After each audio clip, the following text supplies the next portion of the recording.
Ante todo, el cine es un medio de dar a conocer los espectáculos existentes.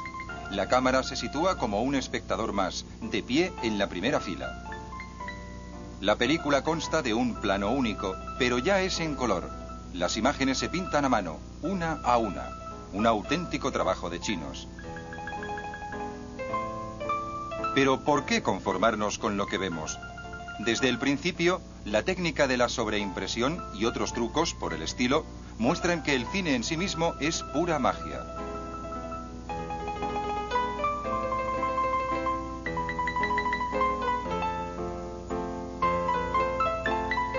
El cine juega tanto con las formas como con las dimensiones. Permite unos primeros planos imposibles de conseguir en el teatro. El sonido llegará después. Sin embargo, Edison ya intenta unir el fonógrafo con el cinematógrafo.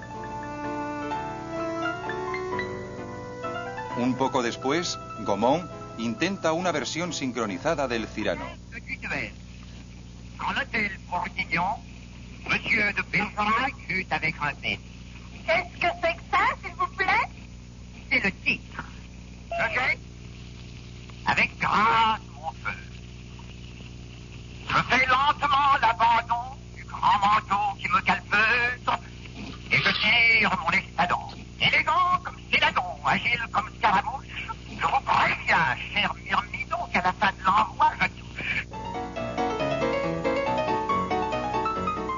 El francés Émile Cohl mezcla alegremente actores y marionetas, objetos y dibujos, como en estas películas realizadas en 1908. Este antiguo ilustrador de prensa es uno de los padres de los dibujos animados, 20 años antes de Walt Disney.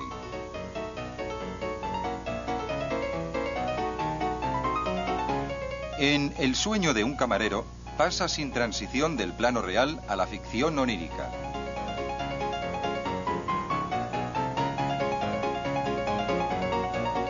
Émile Cohl también se divierte pasando su película marcha atrás, como en La carrera de las calabazas. También inventa la técnica, imagen a imagen, con efecto sorpresa garantizado. Rápidamente todo está listo para que el cine pase de atracción a narración. El asalto al Gran Rápido, producido en 1903 por Edison, es una de las primeras películas del oeste. El relato se hilvana a través de una sucesión de escenas rodadas en distintos escenarios y decorados. Todo se pone al servicio de la acción. La cámara todavía no se mueve, pero cuando está bien situada puede hacer maravillas.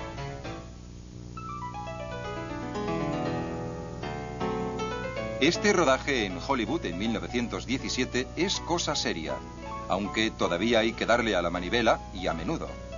La película, encerrada en su receptáculo, alcanza ya los 300 metros de longitud.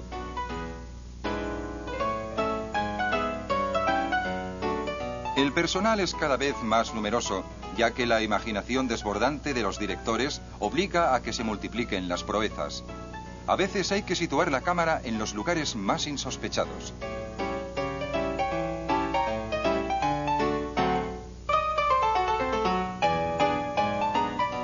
Los ayudantes están muy pendientes de todo, sobre todo cuando se rueda con actores difíciles de controlar.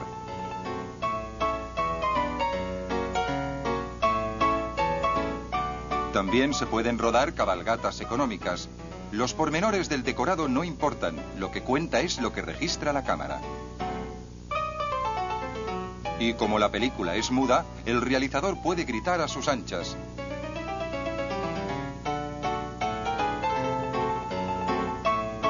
Las cámaras empiezan a tener movilidad, permitiendo así el traveling, otra novedad que facilita el rodaje de las escenas de acción.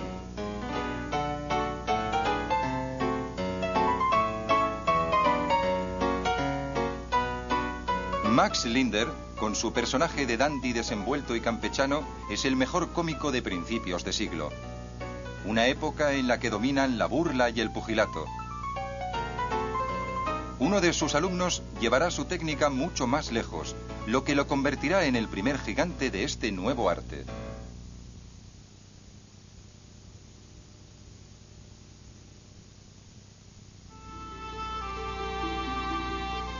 A principios de siglo, la capital del Imperio Británico está en pleno apogeo, pero resulta muy dura para los pobres. Cansado de su miserable vida de actorcillo mal remunerado, el joven Chaplin decide, en 1914, probar suerte en el extranjero. Años después, nos explicará cómo fue su descubrimiento de América en Charlotte Emigrante.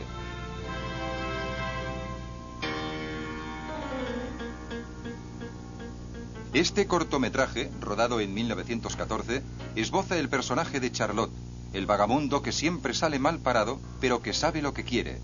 Aquí, por ejemplo, intenta por todos los medios que lo capte el objetivo.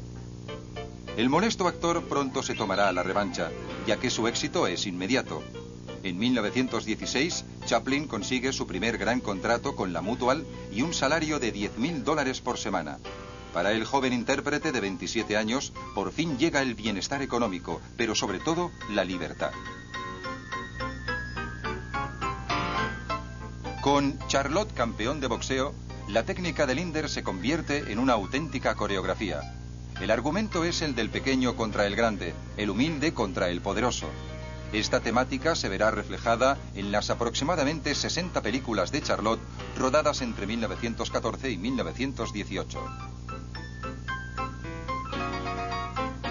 En todo el mundo, generaciones enteras se desternillan de risa con estas pequeñas obras maestras, porque además, al final siempre gana el bueno. La excepción que confirma la regla es esta película rodada en 1918. Charlotte siempre ha sido un gran sentimental y aquí la burla da paso a la poesía y al sueño.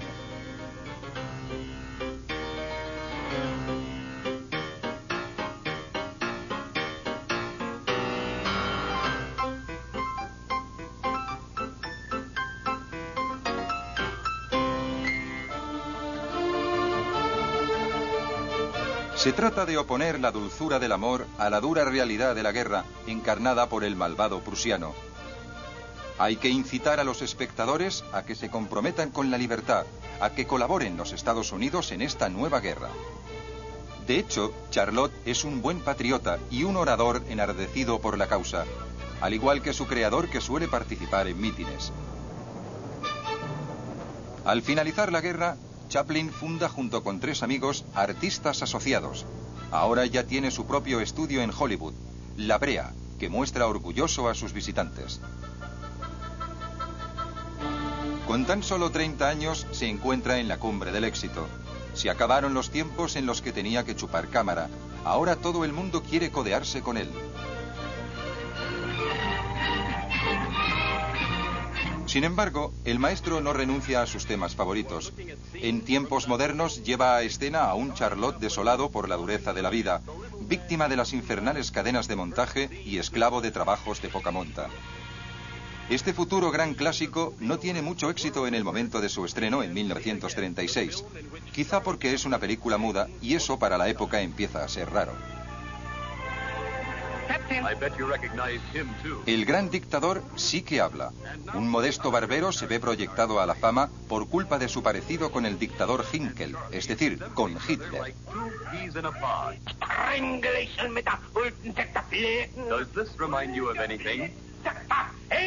En 1940, Chaplin ataca el punto débil del fascismo, el ridículo.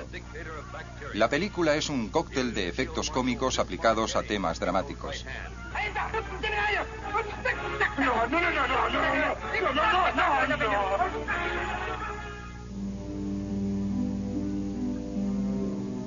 En 1952, Chaplin decide instalarse en Europa. Estados Unidos se ha olvidado del Charlotte patriota de 1917. La derecha lo acusa de simpatizar con el comunismo y boicotea sus películas. Regresa a Inglaterra junto con su mujer, Oona, con la que tiene 8 hijos, y recorre los barrios pobres del Londres de su juventud. Será una buena venganza para este actor menudo que no ha perdido su combatividad. I feel that and I think that we can only go one way up. You've been going down. I think we've touched the bottom of the well. And nothing is permanent, thank God. And from that bottom, I think we're bound to spring up again. Charlotte muere en Suiza en 1977. Aquel día, todos los payasos del mundo lloraron.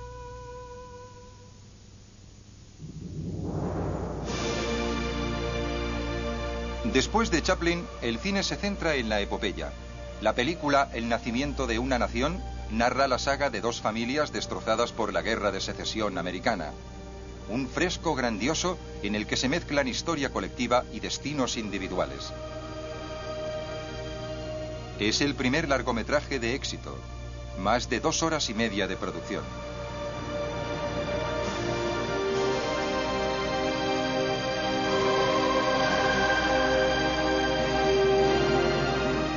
En respuesta a aquellos que le reprochan haber favorecido las tesis sudistas, David Griffith da más que hablar un año después con Intolerancia, en la que todavía hay un mayor despliegue de medios, 5.000 extras y decorados de más de 45 metros de alto.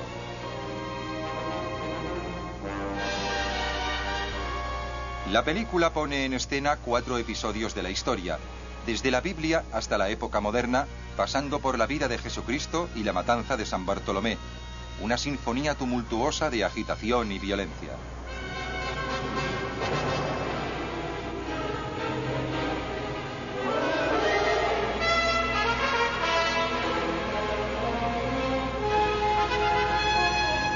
Europa sigue otros derroteros.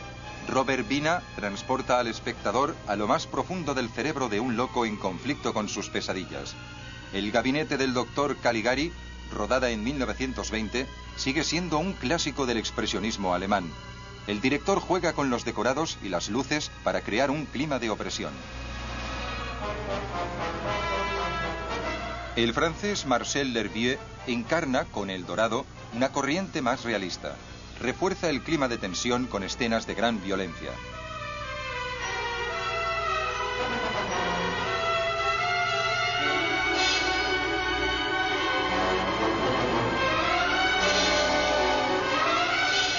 En una Europa que acaba de salir de la carnicería de la Primera Guerra Mundial, el cine explora el instinto asesino oculto en el inconsciente humano y la liberación que supone su consumación.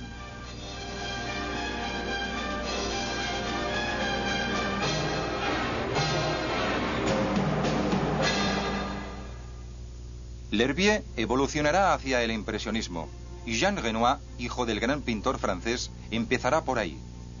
En La hija del agua, rodada en 1924, el que más tarde será el maestro del naturalismo, juega hábilmente con la cámara lenta para llevar a escena la fantasía.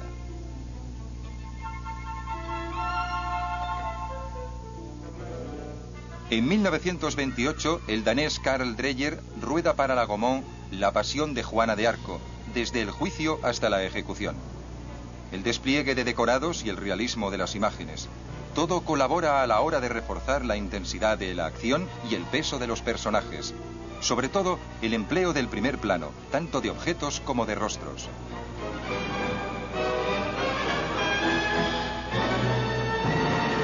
Este símbolo de opresión y de angustia marca la época.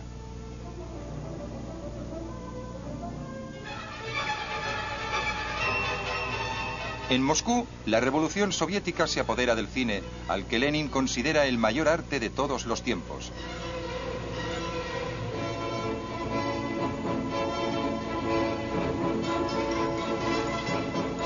La cámara se desplaza, corre, se mete por todas partes para seguir bien de cerca la realidad. En El hombre de la cámara, rodada en 1929 por Dziga Vertov, el cámara aparece como el primer especialista del cine.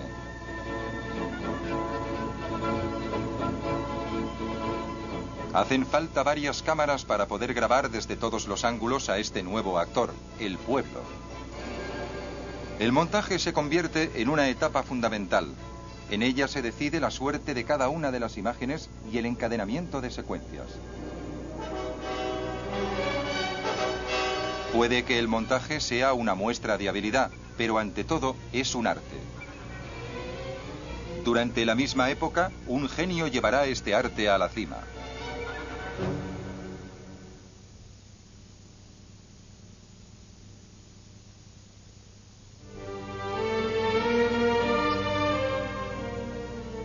El joven Eisenstein, nacido en Letonia en el seno de una familia acomodada, es un estudiante sobresaliente. Sin embargo, escoge el teatro para pasarse después al cine. En 1924 empieza el rodaje de La Huelga, una de las primeras películas del cine soviético nacionalista. Con el fin de ilustrar la represión de una huelga por parte de la policía zarista, recorre a un montaje paralelo, un procedimiento que ya había empleado Griffith.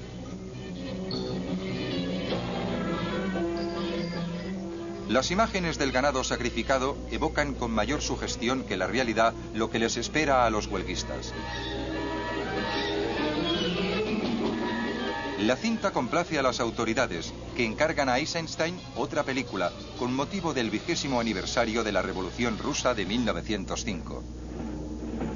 Será El acorazado Potemkin. La escena de la tropa cargando sobre las escaleras de Odessa es la más famosa del cine soviético y probablemente del cine mundial.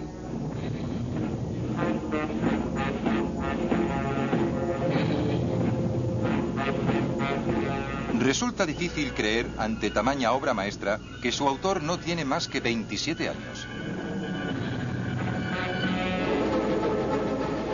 Octubre es otro encargo oficial. 10 años después de la toma del Palacio de Invierno por los bolcheviques en 1917, Eisenstein reconstruye los hechos a su manera.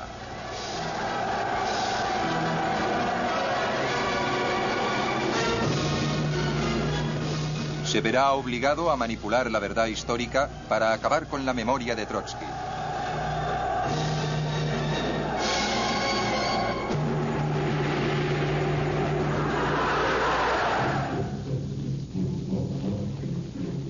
La línea general acompaña en 1929 la colectivización de los campos. Es otra obra de propaganda, otro mensaje ideológico sublimado por el poder evocador de unas imágenes excepcionales.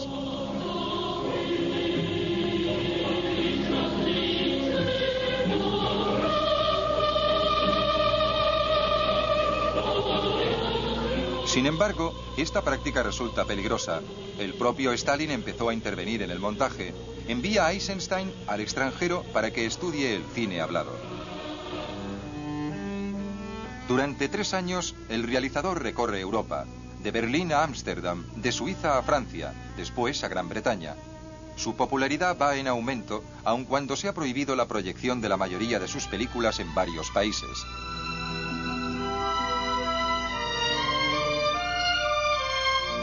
También cruzará el Atlántico para ir a Hollywood y después a México.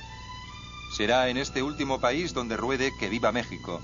Sin embargo, sus desavenencias con el productor lo obligarán a partir. Jamás volverá a ver las imágenes de esa película. De regreso a la Unión Soviética, Eisenstein alcanza su consagración junto al compositor Prokofiev, con 2 obras maestras. Primero con Alejandro Nevsky, o la heroica historia del gran príncipe ruso del siglo XIII y su victoria sobre los caballeros teutónicos, acorralados en el lago Peipus y atrapados entre sus hielos.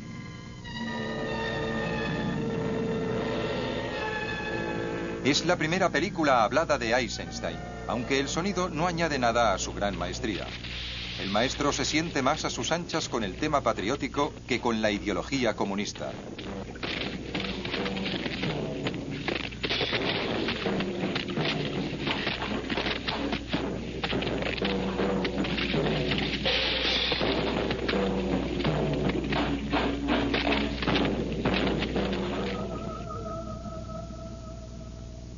A continuación, rueda Iván el Terrible, un magistral retrato de este zar del siglo XVI que fue sucesivamente reformador, conquistador y tirano. Rodada durante la guerra, la película es una reflexión audaz sobre la opresión y la soledad en el poder. También es un símbolo del rechazo popular contra las tropas ocupantes.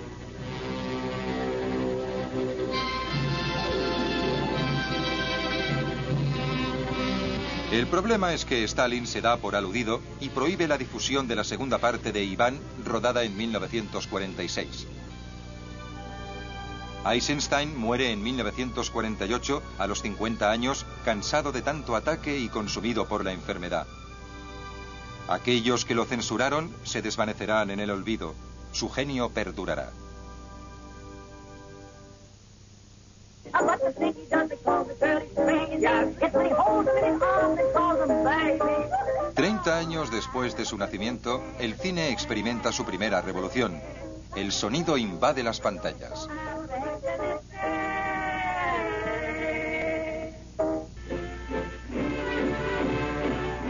En El cantor de jazz, presentada por los hermanos Warner, el sonido se graba directamente sobre la película. Ya no hace falta que haya fonógrafos ni pianistas en las salas.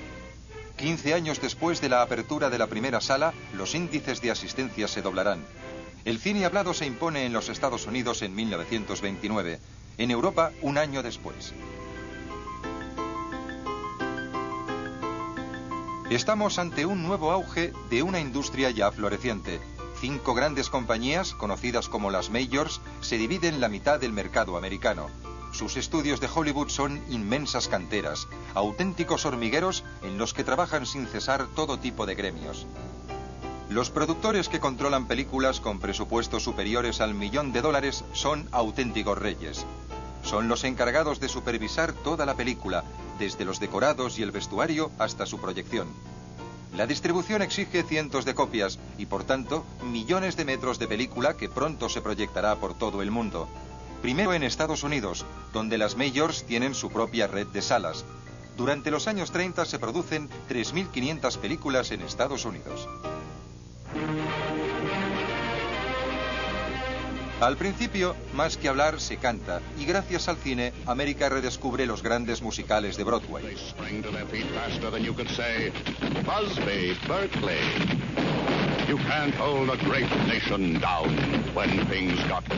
De lo que se trata es de olvidar la miseria de la Gran Depresión, tal y como explica esta cuña publicitaria de 1933. Superstars of the silver screen were dancing their little hearts out to bring a bit of cheer to a despairing people.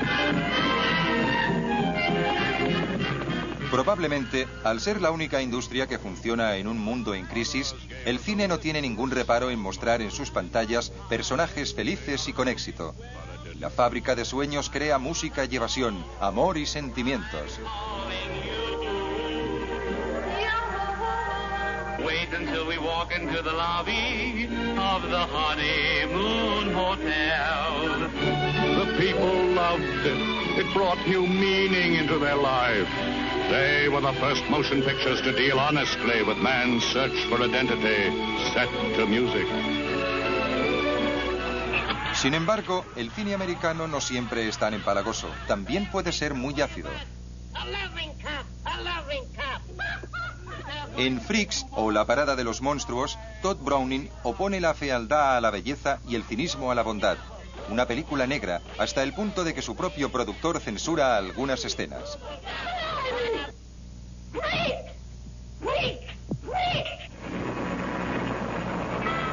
Al igual que los enanos de Freaks, una criatura fantástica se enfrenta a la incomprensión de los humanos, King Kong.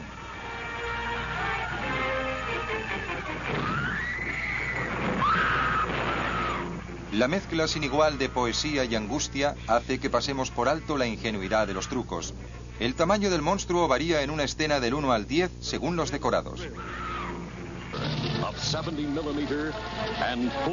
La epopeya alcanzará un hito histórico con Lo que el viento se llevó, rodada en 1939.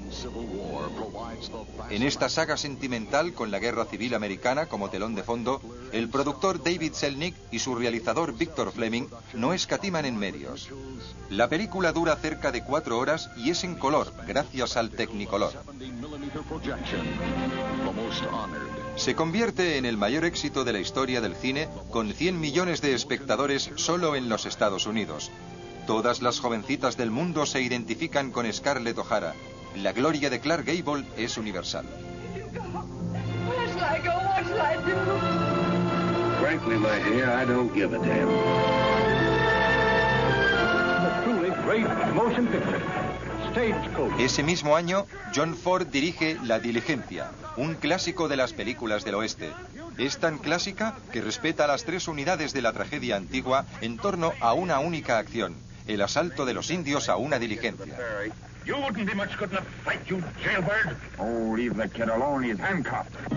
Esta película fascina a un joven locutor de radio que la irá a ver 30 veces, mientras él prepara para el cine su primera obra maestra.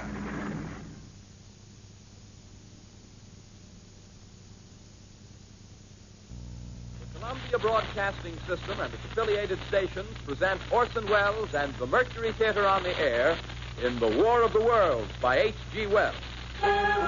En 1938, Orson Welles apenas tiene 23 años, pero explica con tal maestría la invasión de la Tierra por los extraterrestres que provoca el pánico entre buena parte de sus 9 millones de oyentes.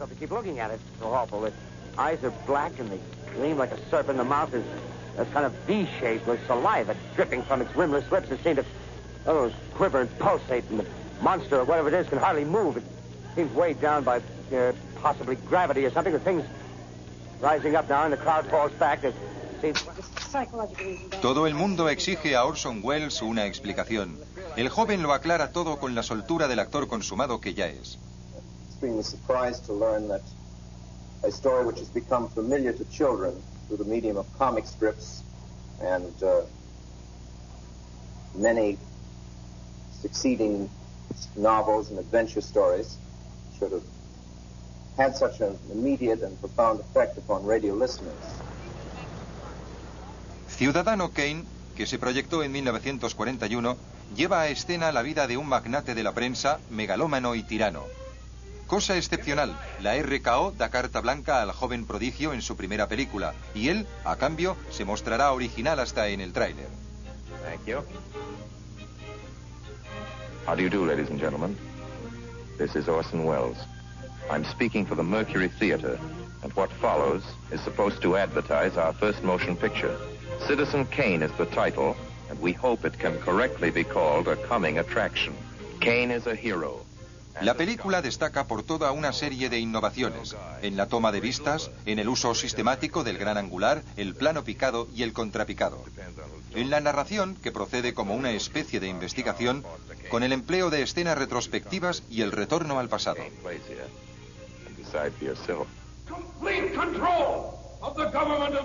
Ciudadano Kane es la consagración del cine de autor, un término prácticamente desconocido en los Estados Unidos.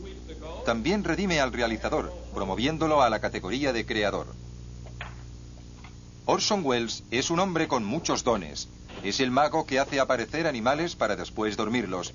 También es escritor, adaptador de Shakespeare, militante del Partido Demócrata Americano.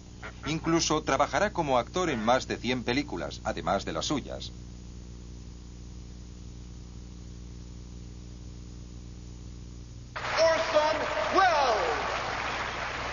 En 1975, el Instituto Americano del Cine lo condecora por el conjunto de su obra.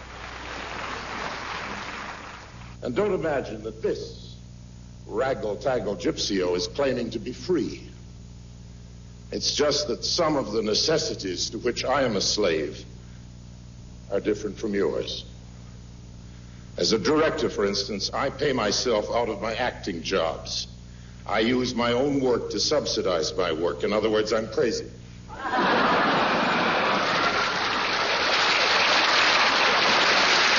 But not crazy enough to pretend to be free. But it's a fact that many of the films you've seen tonight could never have been made otherwise. Or if otherwise, well, they might have been better, but certainly they wouldn't have been mine. Orson Welles lo sacrifica todo por esta libertad, incluso cuando los productores ya no lo apoyan. Llega hasta el punto de dejar más de 15 largometrajes inacabados. Solo acabó 12. Un buen ejemplo será El mercader de Venecia, rodada casi en la clandestinidad en Roma a finales de los años 60.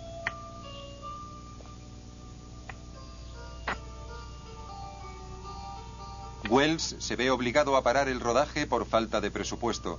Para ahorrar con los extras, el maestro emplea varios maniquíes de cartón. A pesar de todo, su genialidad visionaria sigue intacta. There are never many, never enough of them, but there are men born into the world with a gaze fixed on the widest possible horizon. Men who can see without strain beyond the most distant horizon. into that unconquered country we call the future.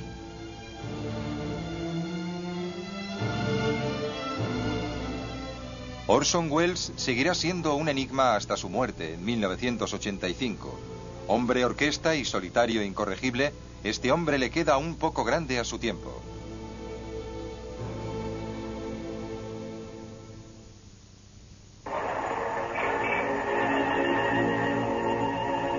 Al otro lado del Atlántico, la guerra asola y arruina una vez más al continente europeo. En El ladrón de bicicletas, de Vittorio De Sica, un parado al que la desesperación empuja a robar se enfrenta a una jauría de perseguidores bajo la atenta mirada de su hijo. ¡Adelante! ¡Hay que pártelo! ¡Adelante!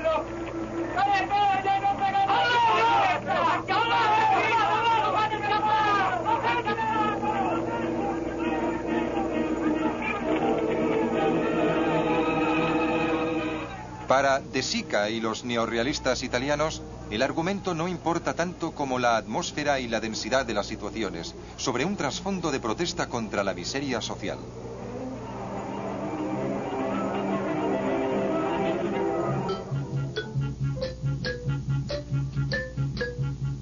En Europa del Este también hay un clima de protesta, ahora que apenas sí empieza a salir del totalitarismo estalinista. En 1958, el joven polaco Roman Polanski denuncia a través de su obra alegórica, Dos hombres y un armario, la intolerancia de la que son objeto dos hombres procedentes del extranjero. Blanco de la hostilidad general, los dos marginados terminan volviendo al mar con su armario, en cuya luna se refleja toda la crueldad del mundo.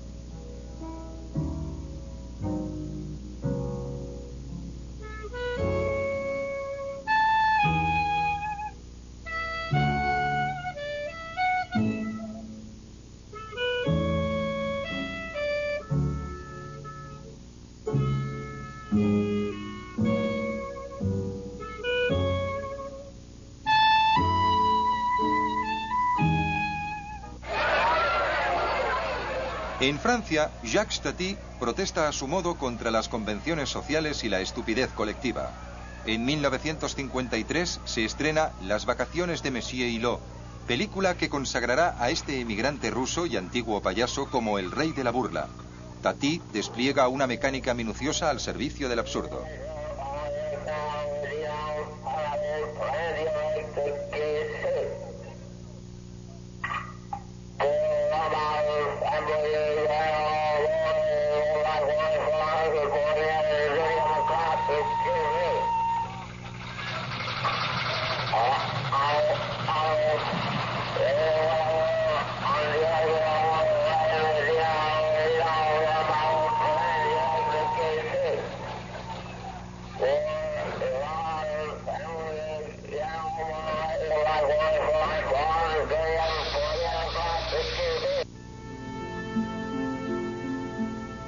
Diez años después, El desprecio se convierte en una obra que marca una tendencia. El realizador Jean-Luc Godard solo tiene 33 años, pero con 6 películas en su haber se confirma ya como el cabecilla de la nueva ola francesa. Les enfants terribles de la nueva ola protestan contra el orden establecido y preparan el mayo del 68. Por lo general, son antiguos críticos de cine que, al igual que Godard, denuncian el academicismo de sus predecesores y pretenden introducir todo tipo de novedades. Medios ligeros, rodar en exteriores, escenarios mínimos, dejando un amplio margen a la improvisación. También promueven una nueva generación de actores.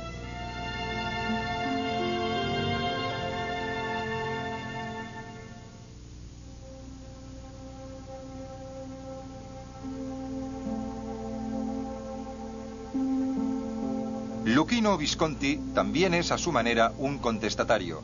A sus 65 años, este descendiente de una gran familia lombarda, amante de la ópera y el teatro, cultiva con un esteticismo refinado el tema de la decadencia social y del crepúsculo de las civilizaciones. El director llevará este tema a las pantallas con gran fasto en 1971 con Muerte en Venecia, la historia de un amor imposible en un entorno devastado por el cólera.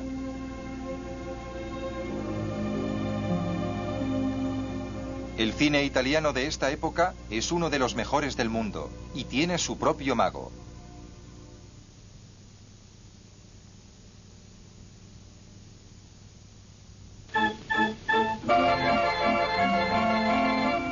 Federico Fellini, al que ya se conoce por La Estrada, cambia de registro en la Dolce Vita de 1960. De aquí en adelante, sus películas serán una sucesión de frescos barrocos basados en recuerdos personales a los que dota de un carácter universal, como por ejemplo en Amarcord, una crónica de su infancia en el campo en su Emilia natal. Antiguo caricaturista de prensa, guionista y escritor, Fellini conoce todos los trabajos del mundo del cine. Reinará en exclusiva en el estudio 5 de Cinecittà, donde está a diario.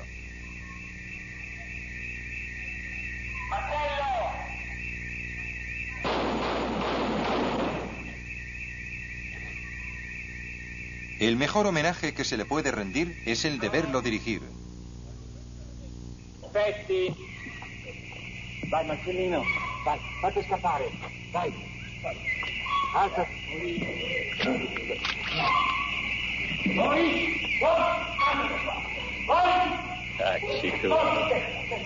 Tom, è andato là. Dovrebbe restare qui o sparire o perlomeno poi venire da te o rigirare il seguitore, perché è un cane che va via, non è un cane che va a vedere chi è. Brillava signora bassissimo.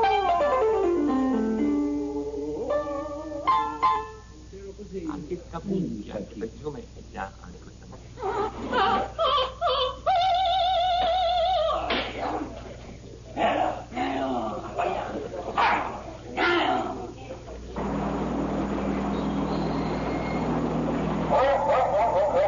Siamo legati, vai Marcellino.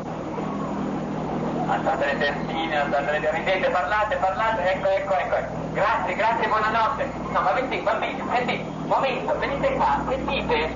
Ragazze, buonanotte. Donatella? Allora, accendi. Una prova completa. La vedi? Bene, chin up, too much, like this. Pronti? Vai, effetti, treno. Vai. Posto.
Stefania, sta qui fuori.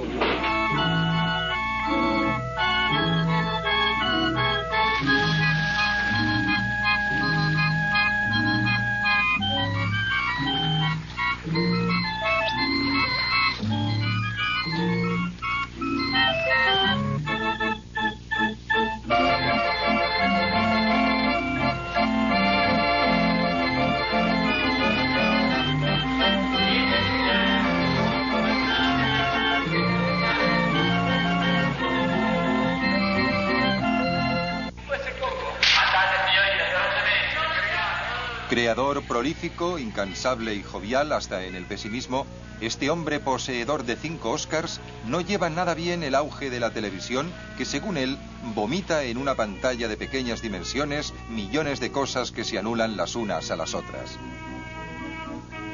En 1993 levanta por última vez el telón.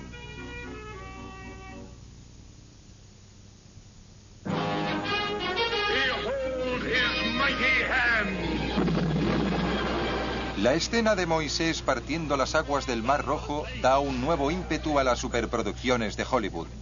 Los 10 mandamientos de Cecil B. DeMille reanuda con la epopeya épica los grandes decorados, los ejércitos de extras y la moral triunfante.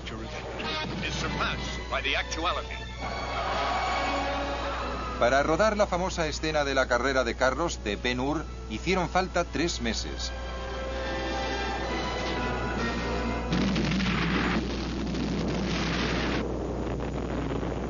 Durante esta época se favorecen las películas de aventuras y el tema del exilio.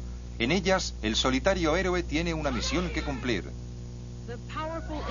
Rodada en 1962, Lawrence de Arabia encarna en el momento de la colonización el combate por la liberación de los pueblos.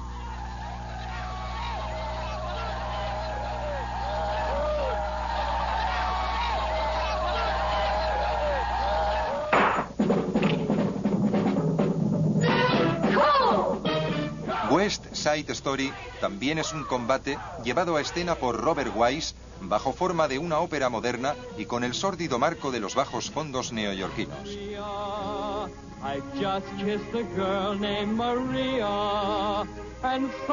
La lucha entre 2 bandas rivales sirve de telón de fondo para una intriga amorosa inspirada en Romeo y Julieta.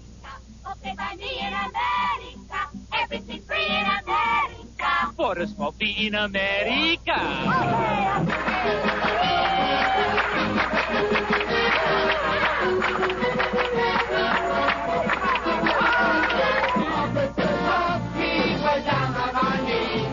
La coreografía de Jerome Robbins con música de Leonard Bernstein hace de esta película un éxito rotundo desde el momento de su estreno en 1961.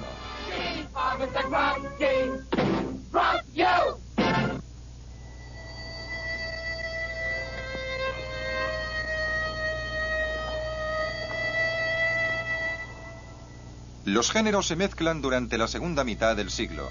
Los italianos, que habían alojado en su estudio de Cinecittà el rodaje de Ben-Hur, se lanzan ahora con las películas del oeste. En Érase una vez en el oeste, rodada en 1968, Sergio Leone sale mejor parado que los maestros de este género gracias a la violencia contenida, al mayor suspense y a un atractivo añadido. And the promised land. A manhunt. La música de Ennio Morricone se convierte en el himno del oeste. In a new kind of western. And now, your journey is just beginning.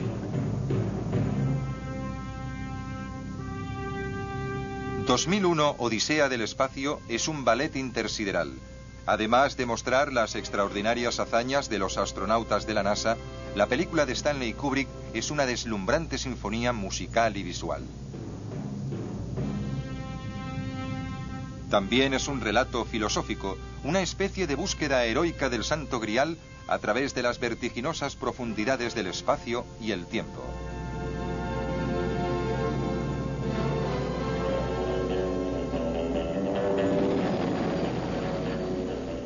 Otra música elevada a la categoría de marca de fábrica es la que acompaña a la serie de James Bond, la más larga de la historia del cine, con 20 películas rodadas en 30 años.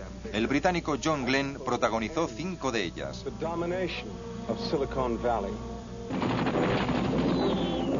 Con ayuda de sus inventos, el famoso agente 007 se enfrenta en un combate a muerte con las terribles fuerzas del mal y en unas circunstancias habitualmente inverosímiles.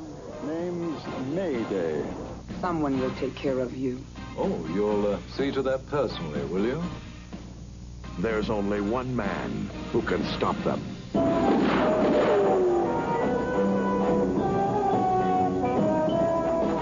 ¿Es el cine ante todo un arte destinado a los niños? Hay un hombre que está convencido de ello, y así lo demostrará.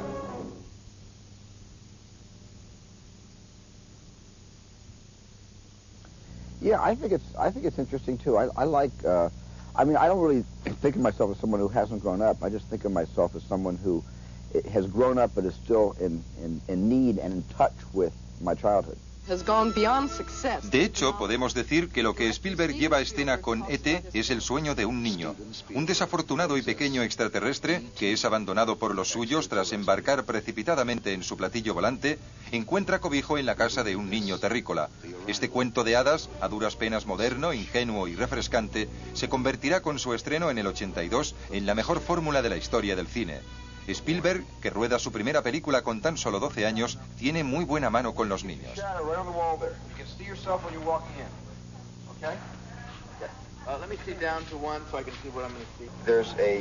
There's almost a psychic, you understand the word psychic? You know, ESP? Yeah. There's almost a psychic attraction. You're not sleepwalking, you're not dreaming, you're really conscious, but something is making you brave. Pero en el fondo, ni siquiera el propio Spielberg sabe demasiado bien dónde está. It's hard for me to grow up through my work. I've tried, but it's hard because, you know, when you grow up, essentially, all that essentially means is that you're sort of play acting the role that you saw your parents play. De hecho, la película Hook, rodada en 1991, es prácticamente el sueño de un padre. Nos encontramos con un Peter Pan cuarentón que regresa al mundo de los niños para enfrentarse al famoso Capitán Crochet. A Spielberg también le gusta asustar. Desde 1975, mucho antes de E.T., las distintas entregas de Tiburón se convierten en un éxito de taquilla y en una importante entrada de ingresos para la productora que el director funda a los 22 años. Spielberg lleva a la gran pantalla y con gran realismo la aparición de un tiburón en una playa americana. Lo hace al servicio de una buena causa, el combate por la ecología y la seguridad contra la codicia del mundo de negocios. Can compare with the reality of Jaws. Here he comes. Go, please. Spielberg produce en serie. Indiana Jones y la última cruzada es la tercera entrega de las aventuras de un excéntrico profesor enfrentado a los nazis en un marco exótico.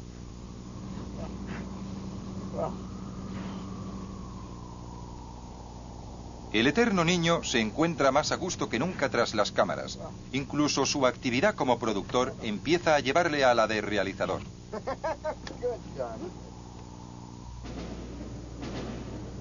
En 1993, Spielberg empieza a darle vueltas a una idea. About the idea that man has been able to bring dinosaurs back to Earth millions and millions of years later, and what happens when the dinosaurs and man, you know, for the first time come together after so much time. Perhaps we were not meant to create. Parque Jurásico es la primera película de la historia cuya recaudación total supera los $1.000 millones. Pero Spielberg no se contenta con esto. Because often, you know, sometimes if you're told you're good at a certain thing, you don't want to stray away from that too far. And this was a departure for me. Para él, el cambio llegó con La lista de Schindler. Spielberg se acuerda de sus orígenes judíos y de todo lo que le contaron sus padres sobre el horror nazi. Llevará a las pantallas la historia de Oskar Schindler, un industrial alemán conmocionado por el Holocausto que se dedica a salvar a la mano de obra judía que le envían. Esta película, rodada en blanco y negro, consigue 7 Oscars. El príncipe de los niños alcanza una nueva dimensión. The real Holocaust was so much worse. You know, no novel, you know, no documentary, no motion picture can ever capture what really happened, because you had to be inside the souls of the people who were on their way to the end of their existence.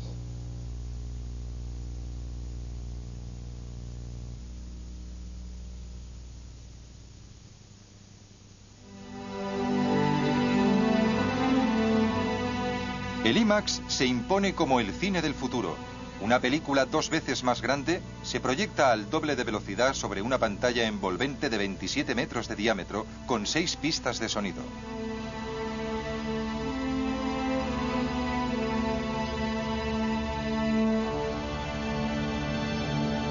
Gracias a este procedimiento de origen canadiense, que sitúa al espectador en el centro de la acción, vemos desde una nueva perspectiva las aventuras de los astronautas. Lo mismo ocurre con estas imágenes de unos pozos de petróleo ardiendo en Kuwait tras la Guerra del Golfo.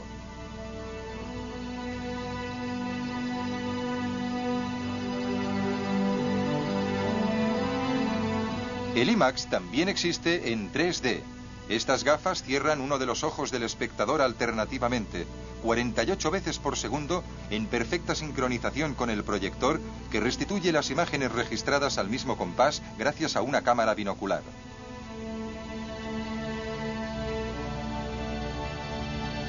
En 1993, el francés Jean-Jacques Zanot rueda una película en 3 dimensiones para el IMAX, Las alas del coraje, una ficción consagrada a los pioneros de la aviación.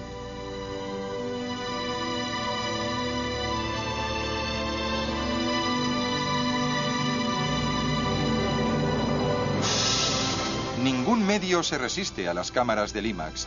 ¿Qué podría ser más conmovedor que esta mirada del siglo XXI descubriendo los restos del Titanic en el fondo del océano?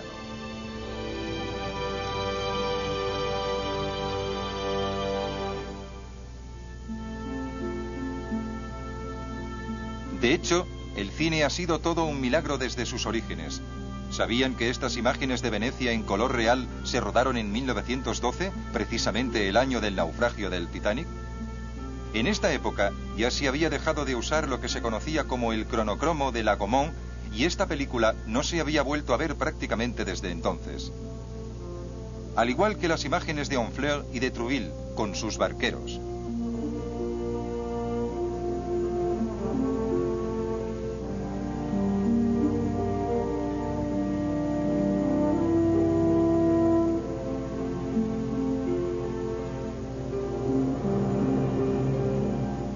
Estas magníficas imágenes son una lección de humildad.